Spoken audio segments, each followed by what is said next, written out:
Blessed Sunday po mga kapatid dyan po sa Calvary Chapel Solano. Kamusta po ang bawat isa sa atin? Namimiss ko na po kayo ng sobra. And ang good news naman po ay next Sunday po ay ako po ay pupunta. Uh, Starting next Sunday po ay babalik na po ako ulit sa Calvary Chapel dyan po sa Solano upang makasama po kayo, makapag-fellowship po tayo and mapagsilbihan po kayo sa pamamagitan po ng Word of God. This Sunday po sana, pero yun lang po ay napakasama po ng aking pakiramdam po yesterday. Kaya hindi pa ako nakapunta. But anyway, I hope to see you po next Sunday po, Lord willing. At ako po ay excited na po makita po kayo. And I'm very, very namimiss ko na po kayo, mga minamahal. Sige po mga minamahal, ay sa umaga po na ito ay hindi muna natin tutuloy ang atin pong topic po or atin pong verse by verse study po sa Book of John. Bagkus ay pupuntahan po natin yung atin pong shinare po, no? Doon po sa isang church, sa PCC Church, kung saan doon po tayo nakapag-share po ng mensahe. But anyway, mga minamahal, ang title po ng atin pong topic po ngayon ay ang katangian ng isang tunay na pastor. Ang katangian ng isang tunay na pastor. At ang atin pong pupuntahan na teksto po ay mula po sa Gawa, mga Gawa chapter 20, verse 17 to 38. Mga Gawa chapter 20, verse 17 to 38. So kung meron po tayo mga Bibles po, ay buksan po natin ito sa mga Gawa chapter 20, verse 17 to 38. Sige po, bago po ang lahat, tayo po'y manalangin na po. Diyos Ama, maraming salamat po. Ako po ay excited po na makasama po ang bawat isa. Ako po ay excited na mapaglingkod ng mga minamahal kong kapatid sa Calvary Chapel Solano, miski ito po ay sa pamamagitan po ng video sermon. Maraming salamat po. May you guide us and bless us today habang kami po with our open mind and hearts and open Bibles ay pag-aaralan po ang isa po sa napakagandang topic. Maraming salamat po sa ngalan ni Jesus. Amen at Amen. So sa umaga po na ito po, sa Blessed Sunday po na ito, ay titignan po natin ang katangian ng isang tunay na pastor. Ang katangian ng isang tunay na pastor. At ang titignan po natin na character ay walang iba kundi ang Apostle Pablo po. Opo, ang Apostle Pablo. Although ang Apostle Pablo po ay isang misyonaryo, siya po ay isang church planter kung saan ay ipinagkatiwala sa kanya ang ebanghelyo po para sa mga hentil. Kaya si Pablo po ay paikot-ikot po, no? Meron po siya, ang dami niyang pong pinuntahan na mga lugar na kung saan ay binahagi niya po ang ebanghelyo at pagkatapos po ay nagtayo po siya ng church. At pagkatapos niya po itayo po yung church, lilipat na naman po siya sa ibang lugar at magtatayo na naman po siya ng church. Although po, si Pablo po ay isang misyonaryo, pero take note po ay sa panahon po na ito, kaya yung style ni Pablo as a missionary, magstay po siya sa isa pong lugar hanggang makapagtayo po siya ng isang church. So, ang missionary po, ang missions po ngayon ay pumunta sa isang lugar, sa ay foreign land, tapos pwedeng mag-medical mission at makapag-share ng mag-evangelism, mag-share ng gospel and then uwi na. But si Pablo po as a missionary, ang tanging layunin niya po ay magtayo po ng simbahan. At habang nagstay po siya sa isang lugar at tinatayo ang simbahan, siya po ay pansamantala. Temporary, siya po yung magiging pastor ng simbahan. Hanggat meron po siyang ma-raise na mga leaders. At kapag may na-raise na siya, tatalaga niya, and then magpupunta na siya sa ibang lugar upang magtayo po ng ibang church. Kaya si Pablo po, at isa po sa mga tungkulin niya ay maging isang temporary po pastor, no? So kasi baka sabihin niyo po, teka muna, pastor, si Pablo ay isang misyonaryo. Bakit ang title mo is ang katangian ng isang pastor? Well, kasi habang pinapakain niya ang tupa, habang tinuturuan niya po ang isang tupa, ang isang church, habang ito po ay nag-grow, hanggang makita niya na established na, pwede na niyang iwan, well, siya po yung magiging temporary po pastor. Kaya sa umaga po na ito, mga minamahal, titignan po natin ano po ba ang katangian ng isang or isa pong tunay na pastor. Katangian ng isang tunay na pastor. Tunay po mga minamahal na ang katanungan na ito, ang topic na ito ay wala po sa kaisipan ng mga Kristiyano po ngayon. In fact, sad to say lang po, ay hindi talaga alam ng mga tao ano pa talaga ang uri ng pastor na kailangan nila. Basta, basta sinabi niyang pastor siya, sige, okay naman siya, okay, go, let's go. Hindi po nawawala na po yan. And take note mga minamahal, ang pastor, hindi po ang kongregasyon ang magdadala ng church. Ulitin ko po yon. Ang pastor at hindi po ang kongregasyon ang magdadala po ng church. Ano man po ang character ng isang church, ito ay dahil ito yung character ng isang pastor. Hindi ito character ng congregation, hindi ito character ng mga board of directors ng church, ng board of elders po ng mga church, hindi po, ito po ay character ng pastor po. Kaya it's very important. Sa panahon po natin ngayon, sa totoo lang, ay hindi alam ng tao kung ano po ang kailangan nila. At sometimes po ako po ay nakipag-usap sa aking pong bayaw. At siya po ay nag-attend po sa isang church. At ang sabi ko sa kanya ay, alam mo, kuya, sa totoo lang ay hindi alam ng tao. Ano ba talaga ang kanilang kailangan po pagdating po sa church? At sinabi ko sa kanya, kung malalim po ang teaching sa isang church, magiging malalim din or malawak or talagang magiging spiritual mature ang mga tao. No? Pero kung mababaw po ang teaching po ng isang church, hindi po mag-grow ang flock, hindi po mag-grow ang congregation. Yan po yung mga bagay na hindi alam ng mga tao na kailangan po nila pagdating po sa pagpipili po ng simbahan. So ngayon po, titingnan po natin, we will see until ano po yung kaya pong aabutin ng atin pong time. Pero titingnan naman natin ngayon, ano ba ang character ng isang tunay na pastor? Ngayon po, siguro po ay it will be a challenge also po sa mga kapatiran po natin dyan po sa Calvary Chapel Solano na tingnan po ninyo kung sino ako. No? I-compare nyo po itong listahan po kung sino ako. Sa mga online naman po natin na mga minamahal na tagapagpakinig, well, it will be a challenge po sa atin na tignan, no? Itignan itong mga characteristics po ng isang tunay na pastor. Very important po na malaman po natin ito. Sige po, para hindi po tayo magtagal, ang teksto po natin ay magsisimula po sa mga Gawa, chapter 20, verse 17 to 38, no? So, meron po tayong at least 15, pero kung ano po iaabutin ng atin pong time, and then doon tayo mag-stop because when I come back po sa Calvary Chapel dyan po sa Solano, we will continue po yung atin pong verse by verse study ng Book of John. So ano po ang katangian ng isang tunay na pastor? Number 1, siya ay may integridad.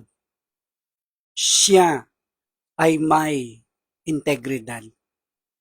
Sabi po ng verse 18 ng mga Gawa chapter 20, nang sila'y makarating sa kanya, ay sinabi niya sa kanila, nalalaman ninyo kung paanong namuhay akong kasama ninyo. Sa buong panahon mula sa unang araw na ako'y tumungtong sa Asia. So dito po mga minamahal, ang keyword po natin dito po sa verse 18. Kaya nabuo natin ang idea na ang isang tunay na pastor ay may integridad. Namumuhay siya na may integridad. Kasi sabi po niya, nalalaman ninyo kung paanong namuhay akong kasama ninyo. Ang context po dito, mga minamahal, si Pablo ay papunta na po ng Jerusalem and ito na po yung last. Feeling niya, alam niya na ito po yung last na pagkikita nila. Kaya tinawag niya yung mga elders ng mga churches kung saan tinayo po niya. At dito po ay meron po siyang mga tagubilin na sasabihin po sa mga elders. Kaya picture po dito, nasa port sila, nandyan na yung barko, paalis na si Pablo, pinatawag niya yung mga elders, ngayon kaharap po niya. At ang unang-unang binanggit po niya ay, nalalaman ninyo kung paanong namuhay akong kasama ninyo. Ang unang gustong iparating ni Pablo sa mga elders po ng mga churches na itinanim niya, ay gusto niya pong sabihin sa kanila na namuhay ako na may integridad. At dapat kayo rin ay namuhay na may integridad. So ano pong ibig sabihin mga minamahal na siya ay namuhay na may integridad? Well, dalawa lang po. Una, sinasabuhay po niya ang kanyang pinapangaral.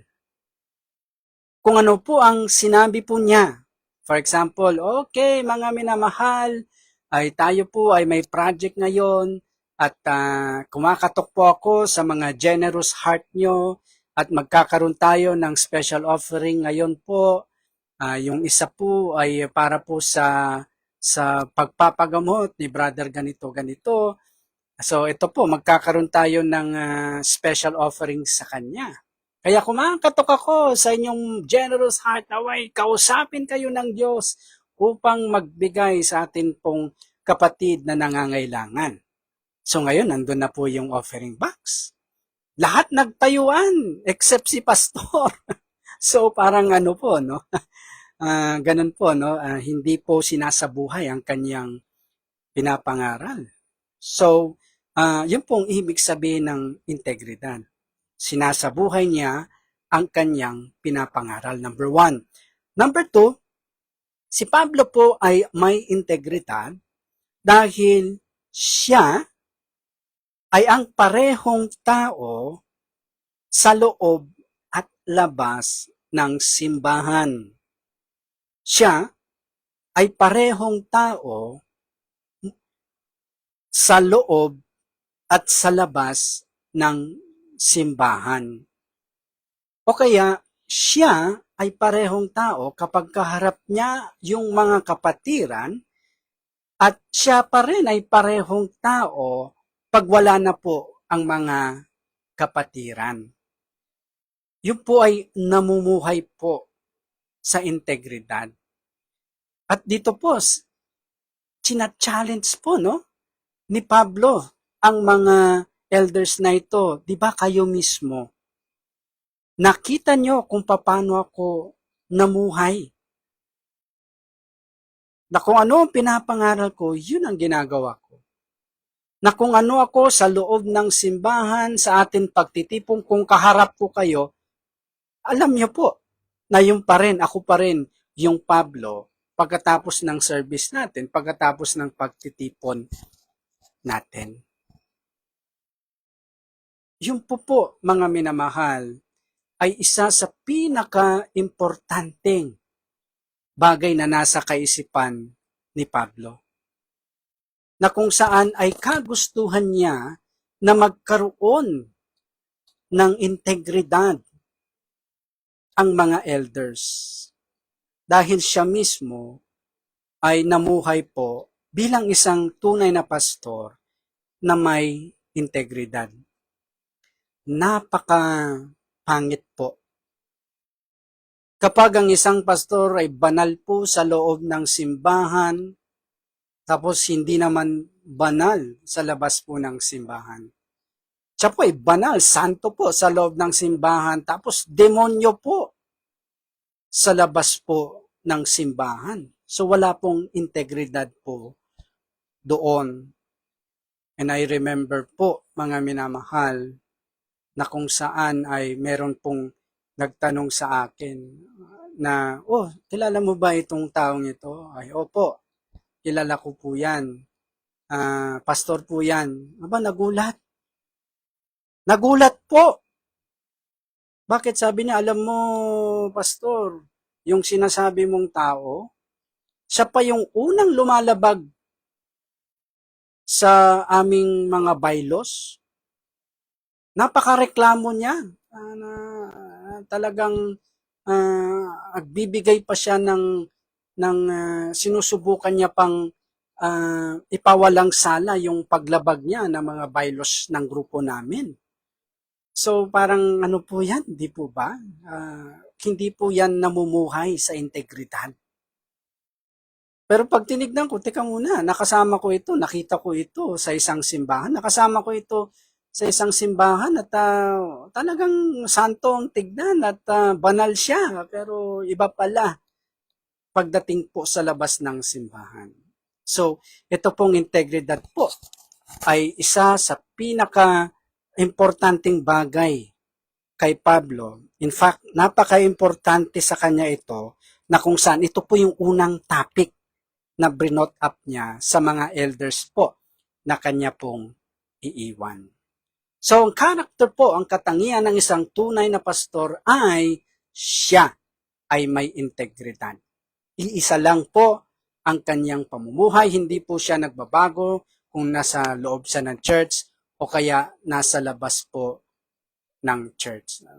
Grabe po, no? Talagang masisira talaga, mga minamahal ko pong mga kapatid, ang reputasyon ni Kristo sa mga ganitong klaseng pastor po.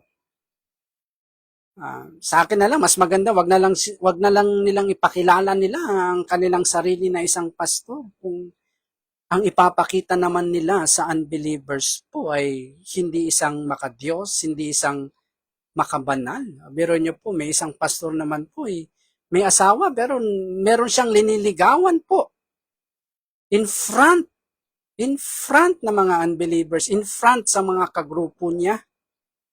At pinagmamalaki niya pa na chick boy siya. Ay nako. Mga minamahal ko pong kapatid, gumising po tayo. Naalala ko din po ulit, mga minamahal, napapaisip po ako na gumawa ng segment po ng mga videos. At ang title po dito, ang panlilinlang nangyayari sa loob ng simbahan. Tunay na napakalalim na po ang deception, ang panlilinlang sa loob po ng simbahan. Kaya napapaisip ako, gawa kaya ako ng mga series of videos patungkol paano ba nangyayaring panlilinlang sa loob ng simbahan. And in fact, isa sa mga panlilinlang sa loob ng simbahan ay pagpasok ng mga huwad na pastor na kung saan ay sinisira unti-unti ang mga kaluluwa ng mga tao. Pero sa mata ng kanilang kongregasyon, sa isang tunay na pastor. Pero hindi nila alam, as long as sila po ay nasa ilalim ng pastor na yon, naku, kaawa-awa po ang estado ng kanilang mga kaluluwa. And that is part ng panlilinlang. So, number 1, si Pedro po ay isang katangian ng isang tunay na pastor. Si Pablo po ay may integridad. Number 2, siya ay naglilingkod sa Diyos na may tamang saloobin o attitude. siya ay naglilingkod sa Diyos na may tamang saloobin o attitude. So ito po ay katangian ng isang tunay na pastor. Verse 19, basahin po natin. Na naglilingkod sa Panginoon ng buong kapagkumbabaan at may luha. Ang character po ng isang tunay na pastor po ay naglilingkod siya sa Diyos na meron pong kapangkumbabaan or meron pong humility. Yan ang katangian po ng isang tunay na pastor. Ang pagpapakumbaba sa paglilingkod ay nangangahulugan lubos na nagpapasakop si Pablo sa kalooban ni Jesus sa lahat ng aspeto ng kanya pong gawain. Ito po ay isang pastor na kung saan ay hindi kikilos kung wala po ang go signal ng Diyos sa kanya. Tinignan po natin mga minamahal sa atin pong message po sa PCC last Sunday na paano nga ba nagsisimula ang isang simbahan? O kaya paano po ba nagsisimula ang isang mission? At nakita po natin sa libro po ng Acts, chapter 2 or 1, ang simbahan po ay nagsisimula po sa panalangin. Sa panalangin.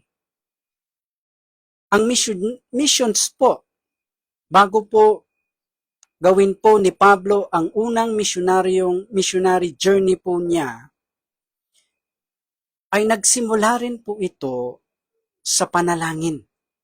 Na kung saan ay nagtipon-tipon, I think this is in Acts chapter 6, nagtipon-tipon po ang mga teachers, mga prophets po ng church, at sila po ay nag-aayuno po, nagsasamba sa Diyos, nananalangin po, and then bigla na lang po ay biglang nagbanggit po ang banal na spirito na ibukod ninyo si Bernabe at si Pablo sa gagawin, sorry po, I'm just paraphrasing, and then sa kanila pong gagawin misyon.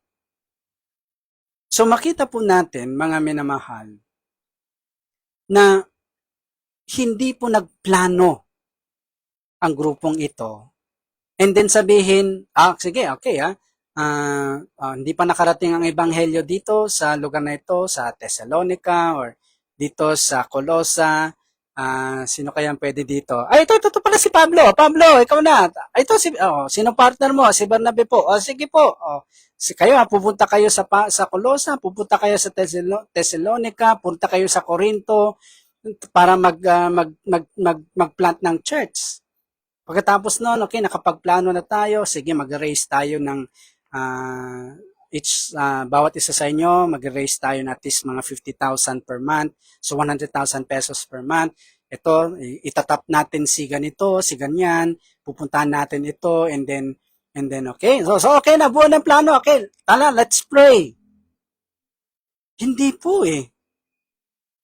Ang nangyari po ay nagpray lang po sila, and then nakasagap sila or nakakuha sila ng instructions mula sa banal na spirito.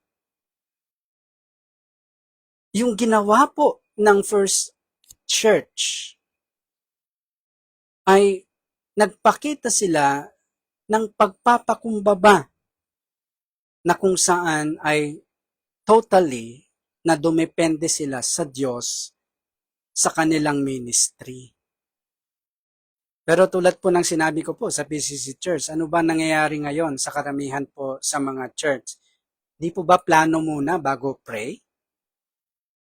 Ganto, ay, magkano ba ang budget dyan? Kayang-kaya natin yan. May sasakyan yan, may bahay na doon. Meron siyang 1 million, 2 million para sa church building. And then, okay na, established na, then mag-pray. Di po ba ganun yung karaniwan po na mga pagplaplano po sa loob ng church?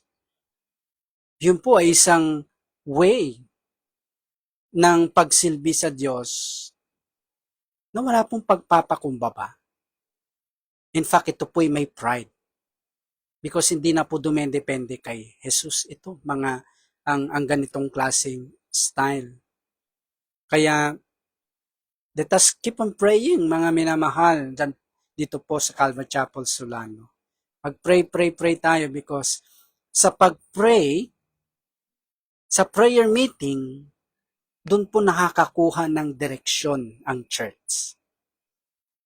Ito'y nangyari po sa first missionary journey po ni Pablo. So, ako po, kaya I really encourage po ang bawat isa po sa atin, sa ating church, na to join yung prayer because more likely po ay magkaroon tayo ng direction po sa church na bubunga po sa prayer meetings na ito. So, mapagkumbaba, dumedepende, ito po ay nagpapasakop sa kalooban ni Jesus. Ito rin ay nangangahulugan na alam niya na siya isang mababang lingkod lamang. Hindi niya iniisip na siya po ay mataas.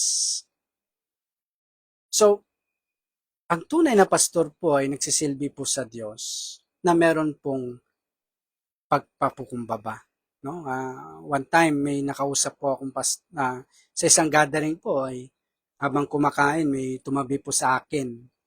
Sabi niya, alam mo pastor, yung aming ministry, nako, meron kaming radio ministry dito, ang church building namin, katatapos lang, 4 million yan, may dalawa kaming sasakyan para sa ministry, na alam niyo po, hindi ko pa nga tinatanong, kumakain lang ako, biglang tumabi, and then, di ba, wala pong pagpapakumbaba doon sa taong iyon. At yun po ay hindi niya recognize na ang lahat ng meron siya at yung kanyang ministry, kanyang church ay nanggagaling po sa Diyos.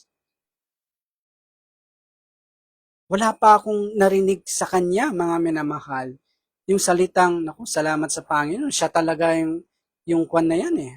Hindi ako, wala akong ginawa dyan, pero wala eh.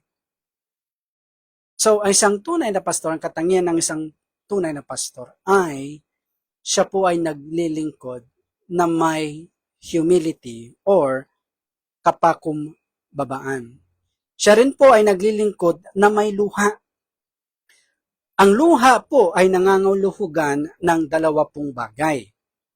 Una, sobrang pagod at bigat na ang gawain dahil alam natin na nanlingkod si Pablo hanggang siya ay mamatay sa pagod.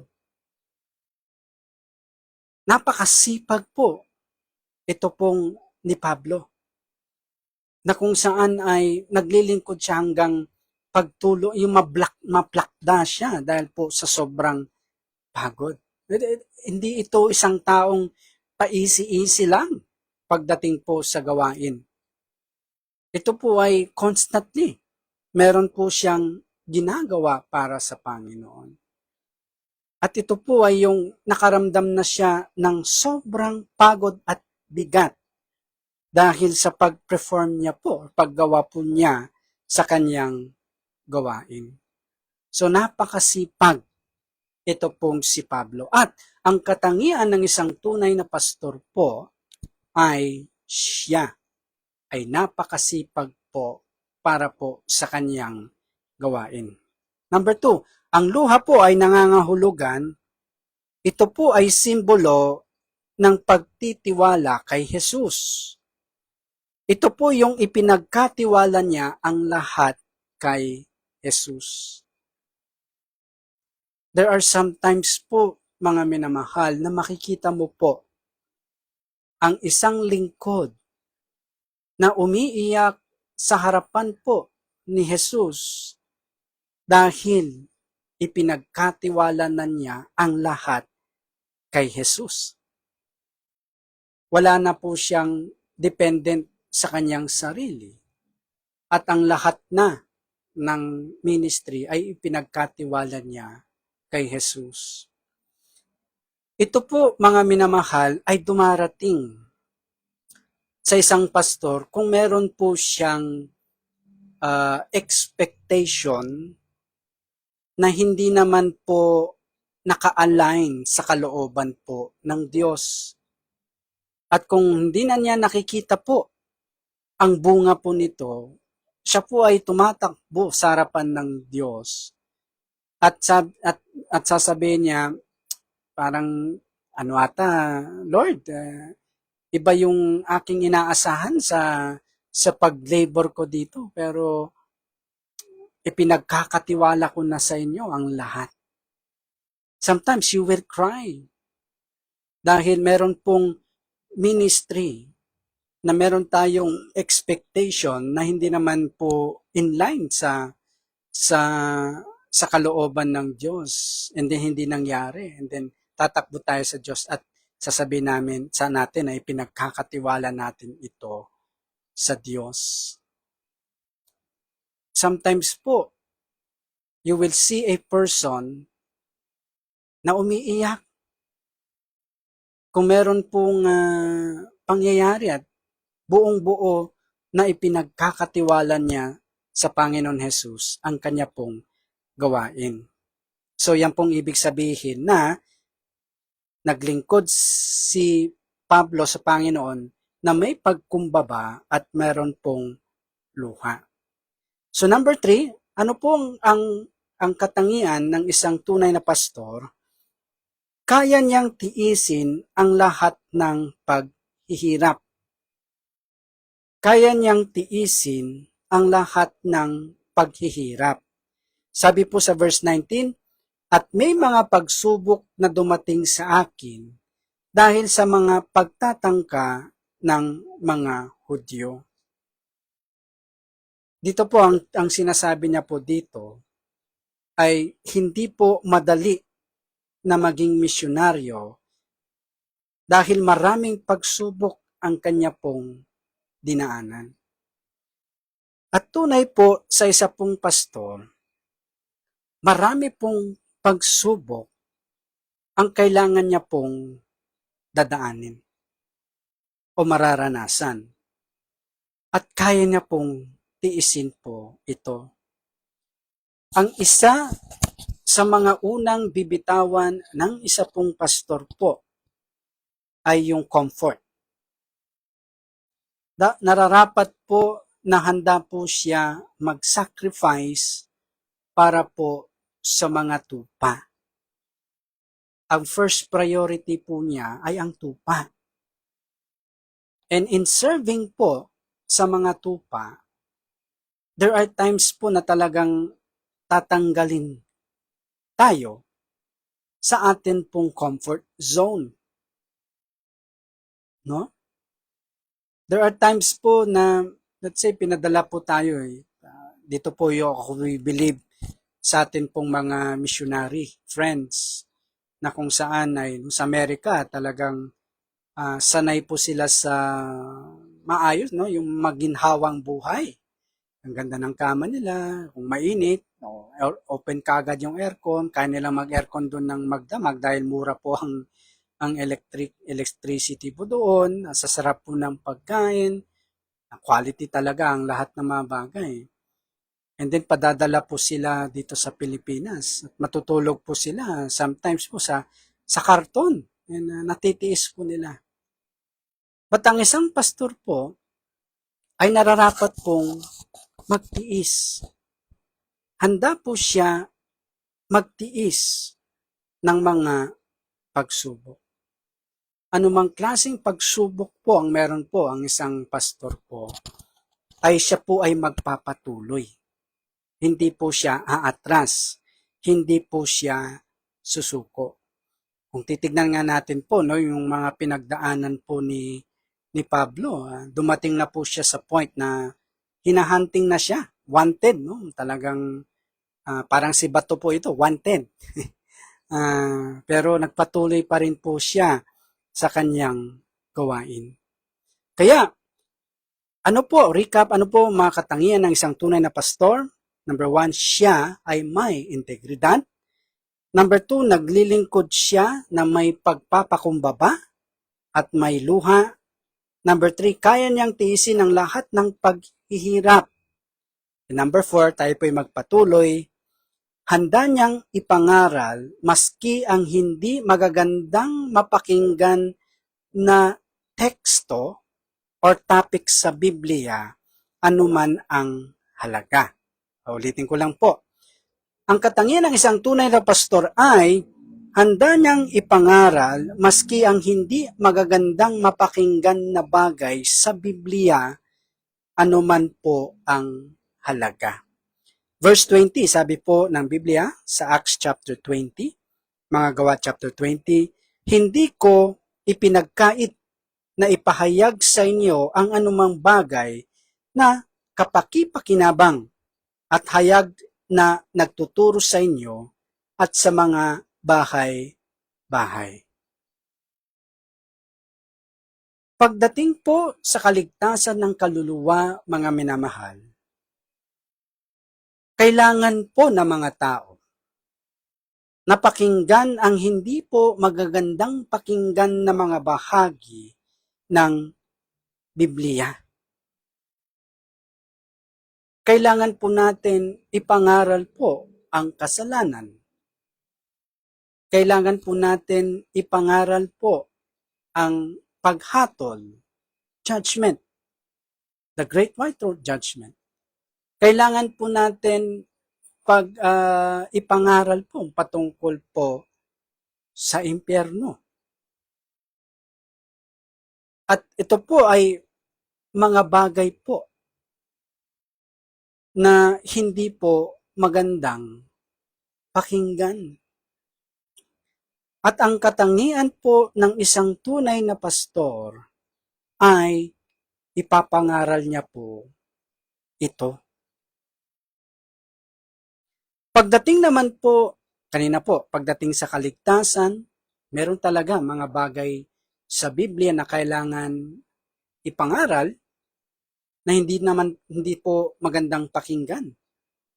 Pagdating naman po sa spiritual na maturity ng kapatiran, kailangan din po ang mga hindi magagandang bahagi po ng Biblia.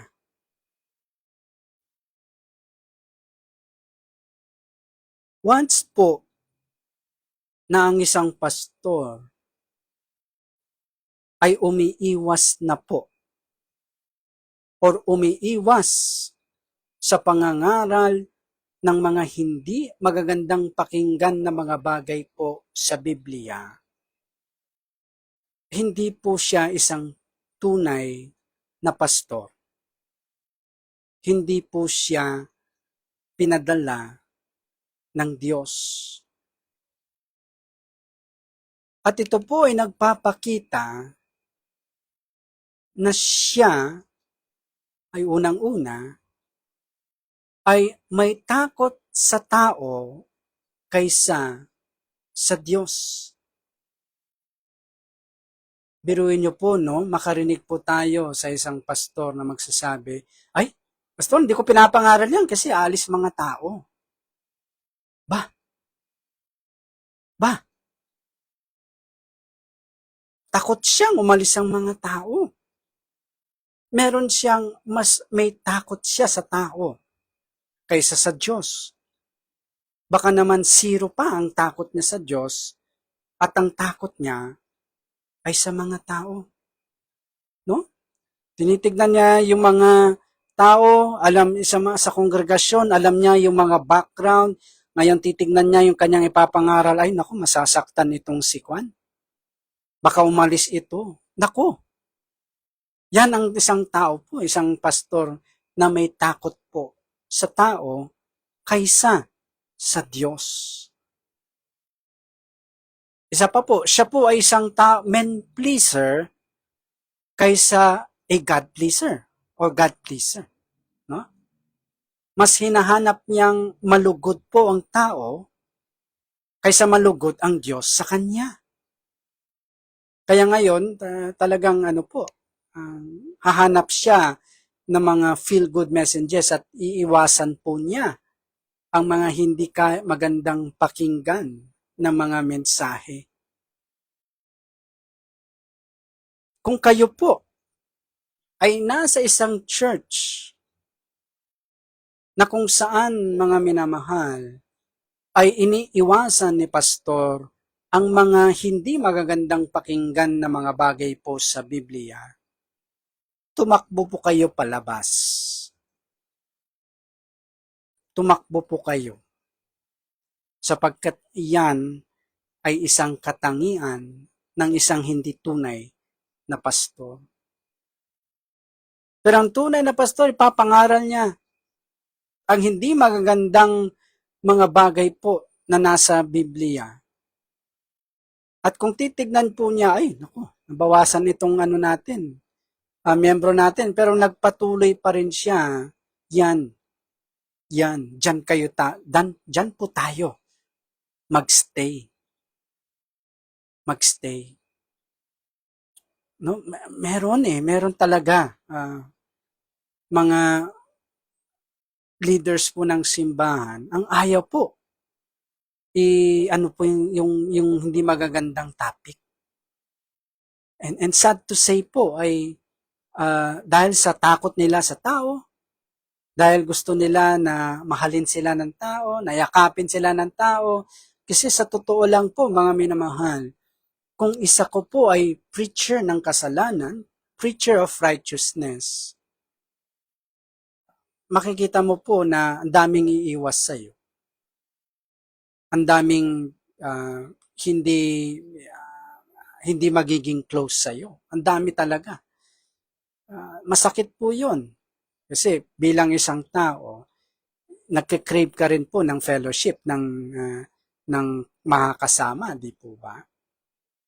Pero we are called, mga minamahal, bilang isang mangangaral, na maging preacher ng sin, maging preacher ng righteousness. So pagdating po sa kaligtasan, pagdating po sa maturity ng mga kapatiran, kailangan na ipangaral din po natin ang mga topics na hindi po magaganda pong pakinggan. So, number 5, ano po ang katangian ng isang tunay na pastor? Dala ni Pablo ang tamang mensahe. Dala ni Pablo ang tamang mensahe. Verse 21, na nagpapatotoo sa mga Hudyo at gayon din sa mga Griego tungkol sa pagsisisi tungo sa Diyos at pananampalataya sa ating Panginoong Hesukristo. So, ang katangian po ng isang tunay na pastor tulad po ni Pablo ay dala niya ang tunay na mensahe. At ano po yung tunay na mensahe po? Magsisi, talikuran ng kasalanan, manumbalik sa Diyos, at manalig po kay Kristo. Ang atin po bang mga pastor ay encouraging po ba ang pagsisisi sa buhay? Ini-encourage po ba niya tayo na lumayo, talikuran ng kasalanan? Ini-encourage ba niya tayo na manumbalik sa Diyos? Ini-encourage ba niya tayo na manalig kay Kristo at magtiwala kay Kristo at Kristo lamang pagdating sa ating kaligtasan at ang ating araw-araw na pamumuhay? So, ang katangian ng isang tunay na pastor, dala ang tamang mensahe. Number 6, ang katangian ng isang tunay na pastor po ay sensitibo at masunurin sa patnubay ng banal na espiritu. Sensitibo at masunurin sa patnubay ng banal na espiritu. Verse 22, sabi po ng Biblia, at ngayon, bilang bihag sa espiritu, ay patungo ako sa Jerusalem, na hindi nalalaman ang mga bagay na mangyayari sa akin doon. maliban na ang Espiritu Santo ay nagpatotoo sa akin sa bawat lungsod, na sinasabing ang mga tanikala at ang kapighatian ay naghihintay sa atin. So dito po makikita po natin na si Pablo po ay guided by the Holy Spirit. At hindi lang po siya guided by the Holy Spirit, ay nakakatanggap po siya ng information mula o revelation mula sa Espiritu Santo. Unang-una, siya po ay sensitibo po sa guidance ng Holy Spirit. Pangalawa ay masunurin siya. No, kaya gusto niya na punta po siya sa Jerusalem dahil bilang bihag sa Espiritu. No choice. Kasi nag-order ang Holy Spirit, punta ka Jerusalem, then sige po, pupunta ako sa Jerusalem. So paano po tayo po ay nag-guide ng banal na Espiritu?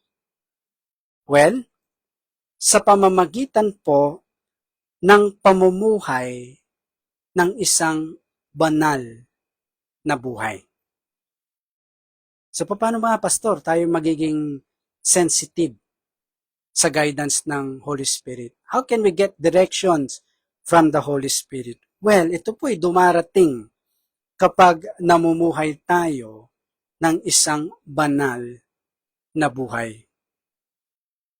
The more na namumuhay po tayo ng isang banal na buhay, the more nagiging sensitibo po tayo sa direksyon ng banal na Espiritu. Sin in our lives, yan po ang magpapalabo ng direksyon or ng ating pong sensitivity patungkol po sa banal na Espiritu. Kaya it is very important po bilang mga pastor po ay mamuhay ng isang banal na buhay. At habang namumuhay po tayo ng isang banal na buhay, mas nagiging sensitibo po tayo sa patnubay, direction, and sometimes sa revelation po ng banal na Espiritu. No? Kasi dito sabi po niya sa verse 23, maliban na ang Espiritu Santo ay nagpatuto sa akin. So very clear na nakuha ni Pablo po ang instructions po mula sa banal na Espiritu.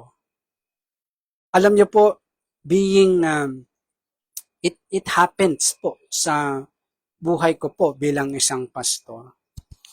Kapag meron po akong sin sa akin pong buhay, ay ang hirap pong mag-aral ng salita ng Diyos.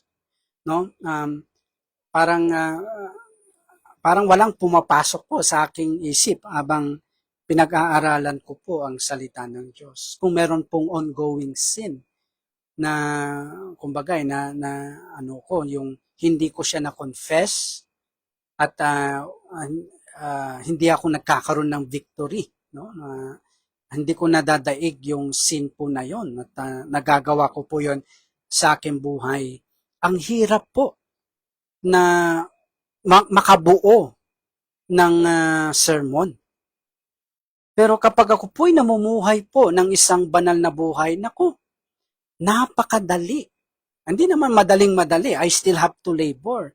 Pero at least yung katumbas na hard labor na inilalaan ko po sa pag-aaral ng salita ng Diyos ay meron talagang pumapasok sa akin na illumination, no? Yung pag-illuminate yung mga lessons na nanggagaling po sa banal na Espiritu. I experienced that po. Pag ako po ay may kasalanan, hindi ko po na-confess, hindi ko siya nadaig, ang hirap gumawa po ng sermon.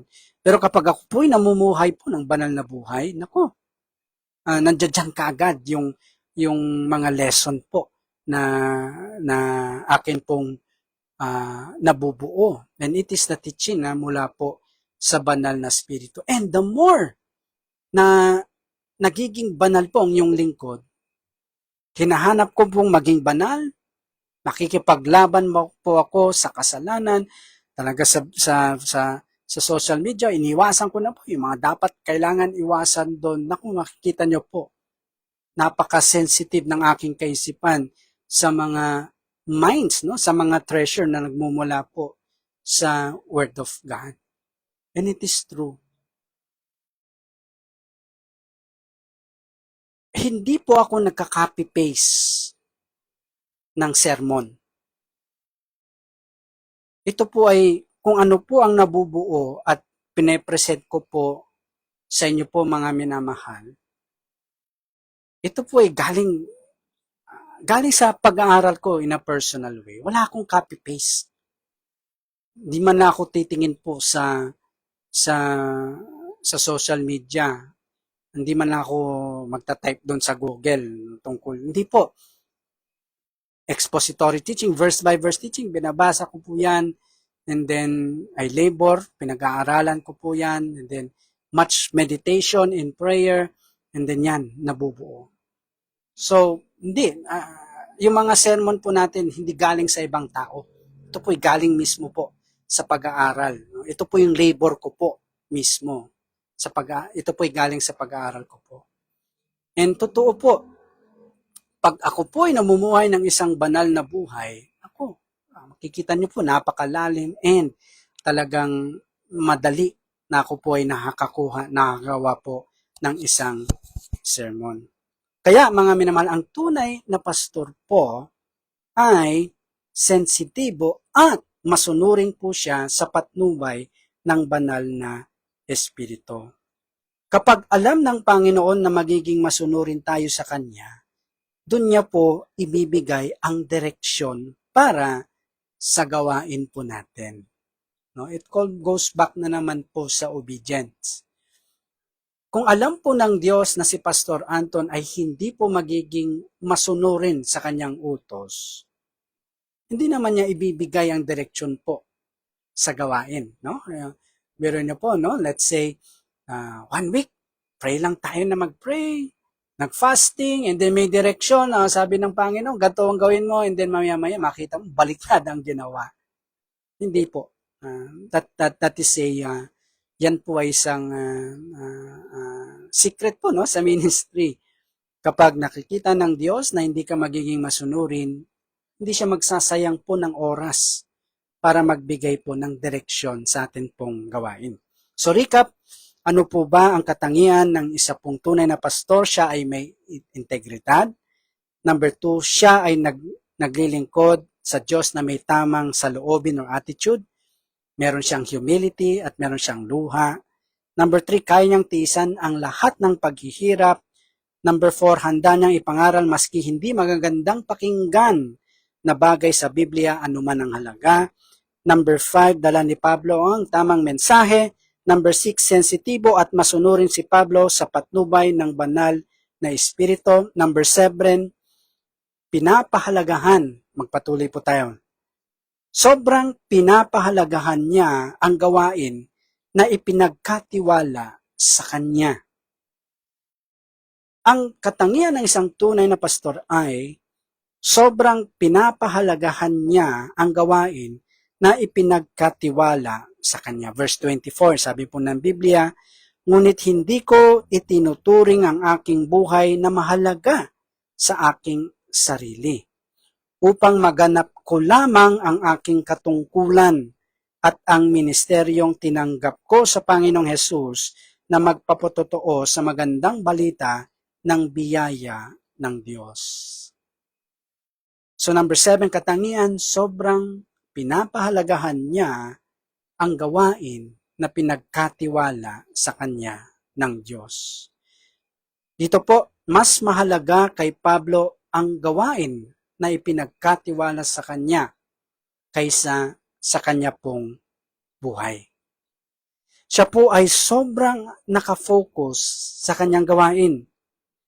Gustong-gusto po ni Pablo na maging tapat siya sa gawain na ipinagkaloob po sa kanya. Ayaw niya po itong pabayaan. Seryoso siya sa kanya pong gawain. Binibigyan niya po ito ng kaseryosohan. Ginagawa niya po ito ng may buong kaseryosohan. No? Wala siya yung attitude na, bahala na, okay lang, okay. Basta, yun na yun, hindi ko na may bibigay yung best ko, hindi ko na maalagaan yan, hindi ko na alagaan yan. Di po ba? Alam niyo po, ang isang pastor na kung saan ang habol niya lang ay pera, sa kanyang pagtupad ng kanyang gawain.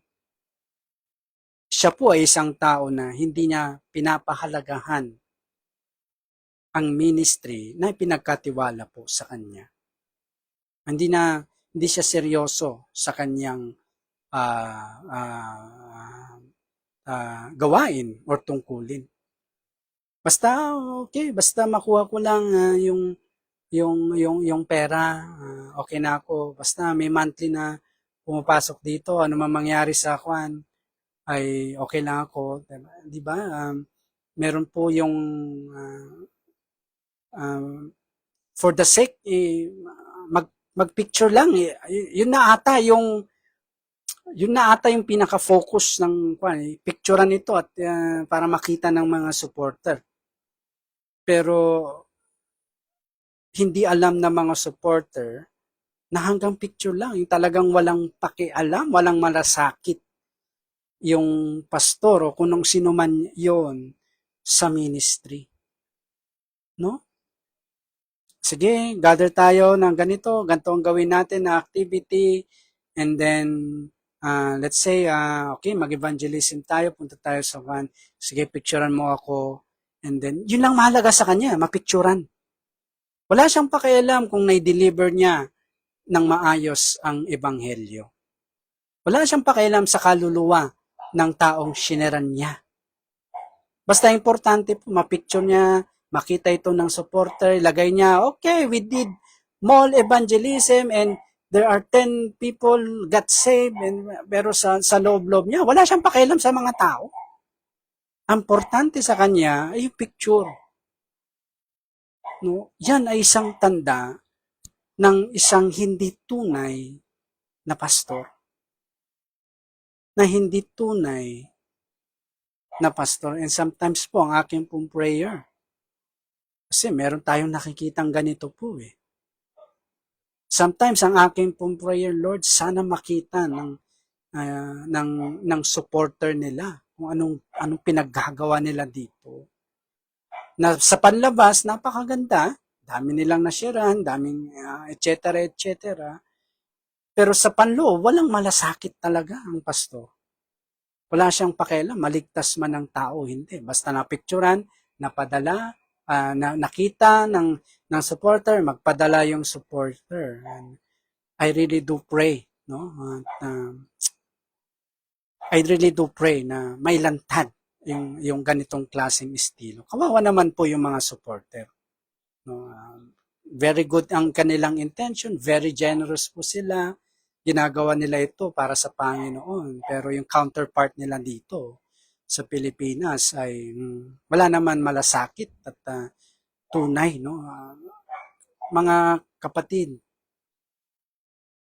samahan niyo po ako sa ipag-pray natin na mailantad ang ganitong klaseng estilo. No? Kawawa naman po. Pero dito po, pinapahalagahan ni Pedro ng sobra ang gawaing ipinagkatiwala po sa kanya. To the point po na naglilingkod siya na may luha. Sobrang seryoso po siya. Sobrang binibigay niya yung kanyang best. Talagang pagod na pagod siya sa paggawa po ng ministry. Kasi pinapahalagahan po niya ang gawain, ang ministry na binigay po sa kanya. At hindi lang po siya po ay napapagod po. No? Ay ipapangaral po niya ang mga hindi magagandang bagay dahil po pinapahalagahan po niya ang ministry na pinagkatiwala po sa kanya. So, meron pa tayong time po, mga minamahal.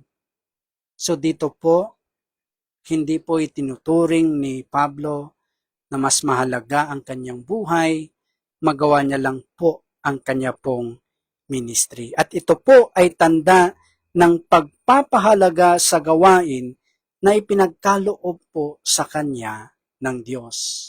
Number 8, ano po ang katangian ng isang tunay na pastor? Meron siyang malinis po na konsensya. Meron siyang malinis na konsensya. Sabi po ng verse 25, at ngayon nalalaman ko na kayong lahat na aking nilibot na pinaparangalan ng kaharian ay hindi na muling makikita pa ang aking mukha. Kaya nga, pinatotohanan ko na sa inyo sa araw na ito na wala akong pananagutan sa dugo ng sinumang sa inyo, sapagkat hindi ko ipinagkait na ipahayag sa inyo ang buong kapasyahan ng Diyos. Mga minamahal, ang isang malinis na konsensya ay resulta dahil pinapangaral po ni Pablo maski ang hindi magagandang bagay na pakinggan sa Biblia. Because he knows, wala siyang ipinagkait na information sa mga tao na kung saan ay yung information na yon ay magbubuo ng nakakaligtas na pananampalataya sa kanila tungo sa kanilang kaligtasan. There are times po, mga minamahal, na bilang pastor nag-iisip ako, Lord, meron ba? Meron bang topic ang hindi ko naibigay? At dahil hindi ko naibigay ito ay magtutungo sa impyerno ang tao? Meron bang mga bagay na ipinagkait kong ipakita sa kanila? No? Kasi alam niyo po, mga minamahal, ay bilang isang pastor, may pananagutan po kami because pangangaral po namin ang salita ng Diyos.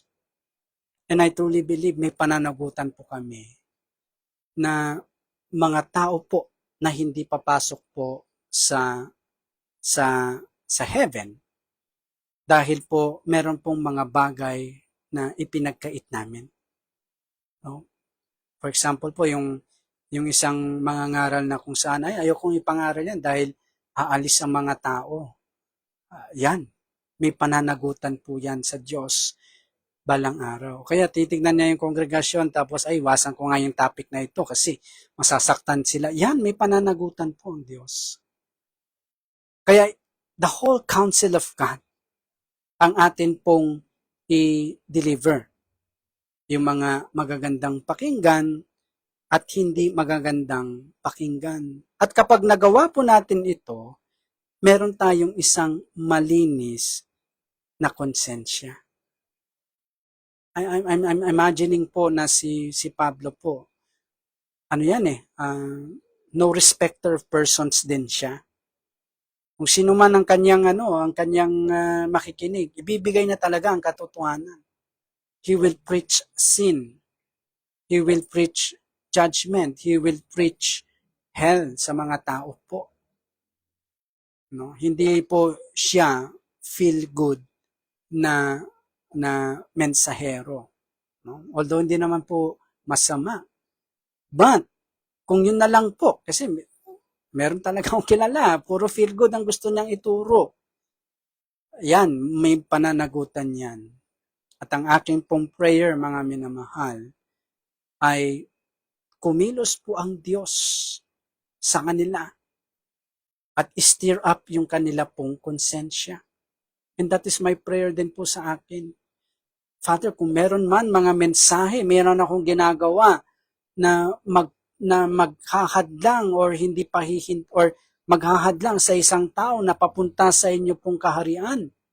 Dahil may takot ako sa kanya, dahil meron po akong iniisip, meron akong iniiwasan ng mga mensahe na hindi ko po pwedeng ibigay dahil sa a certain people po naku, pasensya na po Panginoon.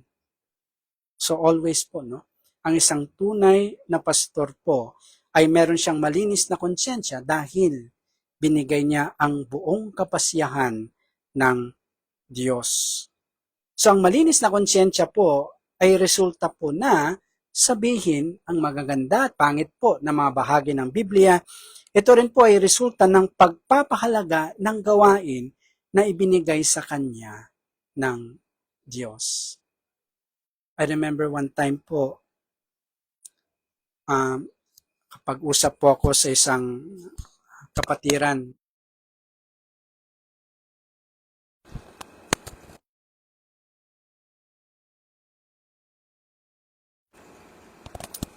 very loving, no? Mahal na po niya ang Panginoon. And then, nagkaroon siya ng matinding, dagok sa kanyang konsensya, na kung saan ay meron siyang na-miss na sabihin sa isang taong siniran niya ng gospel. At alam niya na dahil na-miss niya yun, ay naku, baka hindi po makakarating ng langit po ang siniran niya po ng gospel. So sige po, tayo po ay because of the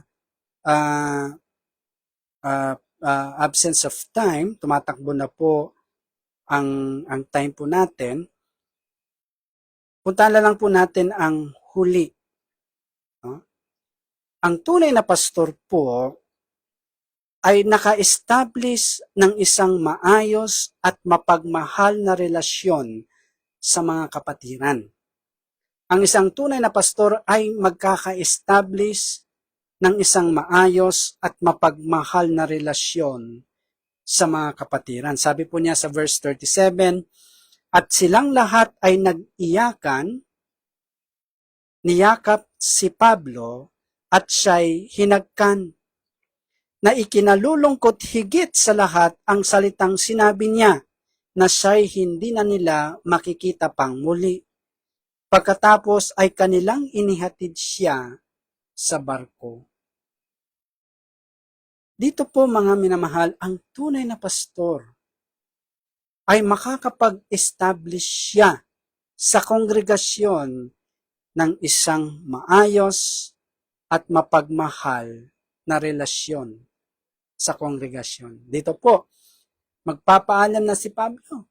Nagsabi na siya ng huling goodbye niya. At ano nangyari? Nag-iyakan po ang mga elders at niyakap siya. Matinding kalungkutan ang naramdaman po ng mga elders na ito kay Pablo.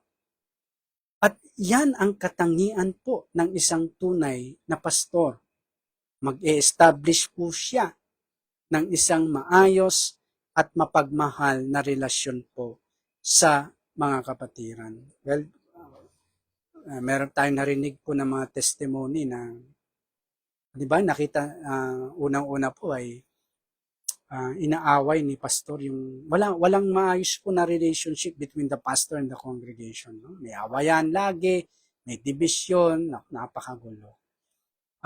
Meron pa po yung nakikita natin sa video, yung sa pera-pera, yung harap-harapan, pinapahiya niya yung mga tao dahil hindi sila nakakapagbigay. Yan ay isang hindi maayos at mapagmahal na relasyon. So ang tunay na pastor, yan po ang may establish niya. Isang maayos at isang mapagmahal na relasyon sa mga kapatiran. So, salamat po mga minamahal. I thank you Lord sa inyo po na pakikinig. I will see you next Sunday po, Lord willing. Na-miss ko na talaga po kayo and tuloy natin ang ating fellowship next Sunday. Sige po, tayo po yung manalangin. Father, may you continue, Lord, na ipangaral ang mga amin pong napakinggan na mga katangian ng isang tunay na pastor. Nawa po ay gamitin ito, nawa, ng isa pong ng mga nakikinig upang ikumpira ang pastor po na kung saan ay nangangalaga sa kanilang mga kaluluwa. Pagpalain niyo po ang bawat isa po ngayon na nakaupo po sa harapan. Pagpalain niyo po ang Calvary Chapel Solano po Church. May you use them mightily po upang maging ilaw at asin sa mga kapitbahay at sa mga taong nakakasalamuha po nila. May you shine forth, Lord, yung iyong glory po, ang iyong katangian, mga attributes po ninyo sa bawat isa po sa mga kapatiran upang mapangaralan din ng mga hindi mananampalataya kayo po. Maraming salamat po. In Jesus' mighty name, Amen. Sige po mga kapatid, see you next Sunday po. God bless.